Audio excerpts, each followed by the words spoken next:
MP బాలశౌరిపై TDP నేత దిలీప్ కుమార్ చేసిన వివాదాస్పద వ్యాఖ్యలపై మచిలీపట్నం నగర అధ్యక్షులు లోగిశెట్టి వెంకటస్వామి క్లారిటీ ఇచ్చారు.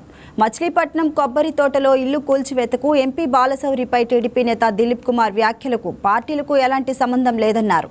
దిలీప్ కుమార్ వ్యాఖ్యలు పూర్తిగా ఆయన వ్యక్తిగతమని ప్రకటించారు. ఈ వివాదంపై టీడీపీ అధిష్టానానికి పూర్తి సమాచారం అందించామని, ఐక్యత విషయంలో కూటమి నేతలు సంయమనం పాటించాలని వెంకటస్వామి సూచించారు. మచిలీపట్నం కొబ్బరి తోట మరియు బిల్డింగ్ నిర్మాణం ఎంపీ బాలశౌరి గారి పైన వ్యాఖ్యల గురించి తెలుగుదేశం పార్టీ కార్యవర్గం పూర్తి నివేదిక అందజేయడం జరిగింది. రాష్ట్ర పార్టీ ఆదేశాల మేరకు తదుపరి కార్యాచరణ తీసుకోవడం జరుగుతుంది.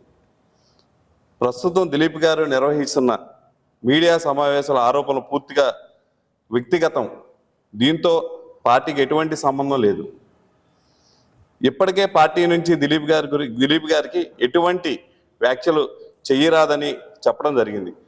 అదేవిధంగా కూటమి సభ్యులకు కూడా విన్నపం, సమన్వయం పాటించాలని, పార్టీ ఆదేశాల మేరకు కార్యాచరణ ఉంటుందని చెప్పడం జరుగుతుంది. అలాగే పార్టీ సభ్యులు సమన్వయం పాటించాలని మరి ఒక్కసారి విన్నపం చేస్తున్నాం.